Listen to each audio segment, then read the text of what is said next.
साथियों सलाम नमस्ते सत श्री अकाल और जय भीम जोहार। साथियों आखिर चांद दिख गया और आप सभी को ईद की बहुत बहुत मुबारक और उसके साथ सबको सरहुल का हुल जोहार। हमारे सारे आदिवासी भाई बहनों को, साथियों को और देशवासियों को रामनवमी की भी हार्दिक शुभकामनाएं। साथियों एक बड़ी खबर आज है। बड़ी खबर ये है कि उत्तर प्रदेश के मुसलमानों ने बहुत बड़ा फैसला लिया है ईद के मौके पर। वो क्या फ़ैसला है इसे हम आपको बताएंगे। पहले हम आपको बता देते हैं कि ईद दरअसल मनाई क्यों जाती है। ईद के माने होते हैं खुशी और एक माने होते हैं बार बार आने वाली खुशी। दरअसल इस्लामिक आइडियोलॉजी बताती है कि नफ्स यानी कि इंद्रियों पर नियंत्रण करना बहुत ही ज़रूरी होता है आध्यात्मिक शक्ति के लिए, यानी कि सूफिज़्म के लिए समझ लीजिए, यानी कि कह लीजिए जो ईश्वर की एक सत्ता है, जो अल्लाह हुआ, उससे लौ लगाने के लिए इसका होना बेहद ज़रूरी होता है। नफ्स यानी कि इंद्रियों पर नियंत्रण, नफ्स पर काबू करना। नफ्स कई तरह के नफ्स होते हैं, एक भौतिक होते हैं, आध्यात्मिक होते हैं। भौतिक नफ्स के लिए खाना पीना छोड़ दिया जाता है। आध्यात्मिक नफ्स के लिए यह है कि आप ना बुरा बोलें, ना बुरा सोचें, ना बुरा देखें, ना बुरा करें, यानी कि आत्मा की शुद्धिकरण, आत्मा का शुद्धिकरण उसे कहा जाता है, यानी कि रूह की भी एक तरह की सफाई। और ये 1 महीने का दरअसल वर्कशॉप होता है। इसमें रोज़े रखे जाते हैं। रोज़े के भी कई माने हैं। रमज़ान है, कई लोग का कहना है कि ये रमज़ान जो है अरबी के रमज़े से आता है, जिसके माने रेगिस्तानी रेतीली हवा होती है। अब तरह तरह के माने हैं, लेकिन रमज़ान तो था, जिसे रमादान भी अरबी प्रोनाउंसिएशन में कहा जाता है। ये सारी बातें आप जानते हैं साथियों। तो 1 माह का जो वर्कशॉप होता है रमज़ान, इसकी जो खुशी होती है दरअसल, और यह खुशी दोबारा जब हो जाती है कि इस्लामिक आइडियोलॉजी कहती है कि वंचित वर्ग जो है उसे भी इस खुशी में शामिल करें, उसके लिए फ़ितरा है। यानी कि हर व्यक्ति जो कि बालिग है या नाबालिग है, उसके नाम से फ़ितरा एक रकम होती है। वो उसकी रकम होती है कि जो आप अनाज खाते हैं उसका कई लोग 2.25 किलो और कई लोग 3.25 किलो मानते हैं। दरअसल अरबी का रिवाज ये था, जब पैगम्बर रसूलुल्लाह थे उनके हयात में उन्होंने एक सा कहा था कि फ़ितरा एक व्यक्ति का जो है एक सा निकाला जाए। सा जो है एक तरह का माप था, पैमाना था। जैसे कि बिहार या यूपी के लोग जानते होंगे पहला या पहली, वैसे ही था जिसमें जिसका नाप आज लिया जाता है 2.25 किलो या 3.25 किलो। तो जो और उसके माने कहा जाता है कि जो आप अनाज खाते हो दरअसल उसका हर व्यक्ति का हिस्सा वैसा निकाल दिया जाए।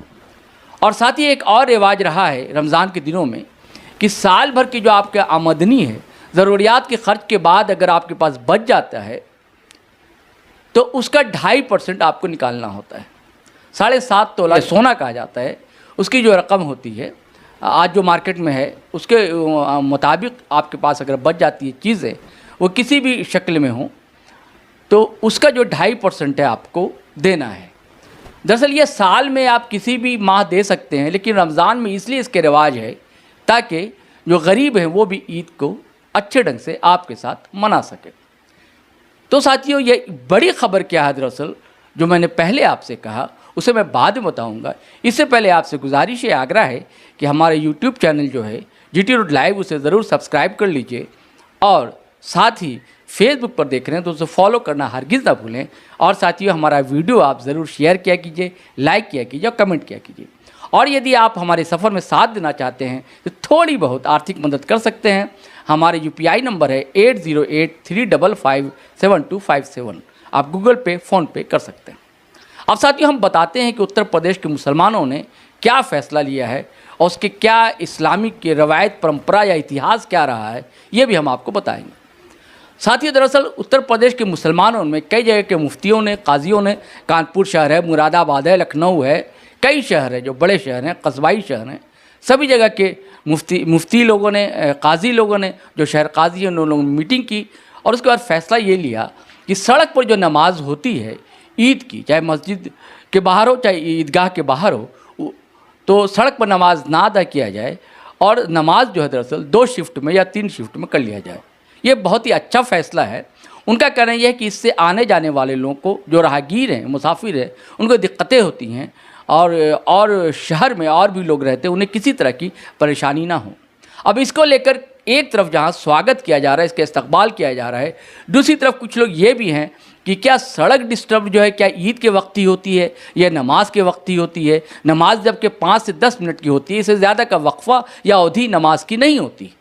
जबकि आप देखेंगे कावड़ यात्री जब निकलते हैं तो पूरी सड़क जाम रहती है, या और भी जो जलसे जुलूस निकलते हैं, और भी लोगों के त्यौहार। एक भारत धर्म सर्वधर्म संभाव का देश कहा जाता है। भारत कई धर्मावलंबी हैं इस देश में रहते हैं, हिंदू मुस्लिम सिख ईसाई कई लोग यहाँ पर रहते हैं।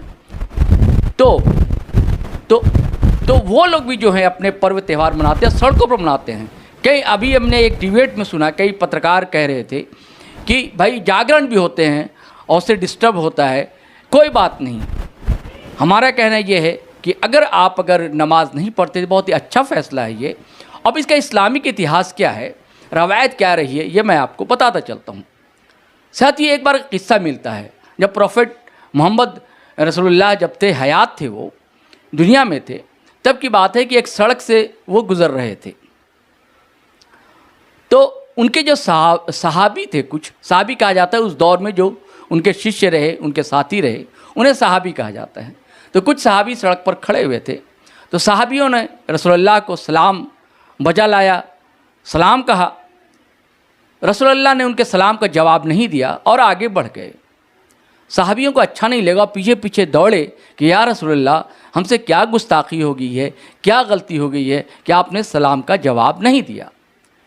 तो रसूलुल्लाह ने बरजस्ता कहा कि ये सड़क जो है, इस पर पहला हक जो है राहगीरों का है, इस पर चलने वालों का है, मुसाफिरों का है। अगर आपको बातचीत ही करनी है तो घर में जाकर बातचीत कर लें, सड़क पर बातचीत ना करें भीड़ लगाकर। और यदि आप कुछ करना ही चाहते हैं इस सड़क के लिए, इसकी साफ़ सफाई करें। इस सड़क पर अगर कांटे हैं तो उसे हटा दें, अगर गंदगी है तो उसे साफ़ कर दें, अगर पत्थर है, कोई रोड़ा है तो उसे हटा दें। ये इस्लामिक रवायत रही है, इस्लामिक परंपरा रही है, इस्लामिक इतिहास रहा है। चलिए साथियों, फिर से आपको ईद की बहुत बहुत मुबारकबाद। और सरहुल भी है, कल ही है सरहुल की भी बहुत शुभकामनाएं। और नवरात्र चल रहा है, उसकी भी आप सबको हार्दिक शुभकामनाएं। अब आज्ञा दें, इजाज़त दें। जय हिंद, जय भारत। तो साथियों, आपको कहानी कैसी लगी, ज़रूर रोचक लगी होगी। और आप अगर फेसबुक पर देख रहे हैं तो फॉलो कर लें हमारा पेज, और अगर आप यूट्यूब चैनल देख रहे हैं हमारा, सब्सक्राइब कर लें और बेल आइकन दबाना हरगिज़ ना भूलें। धन्यवाद, शुक्रिया।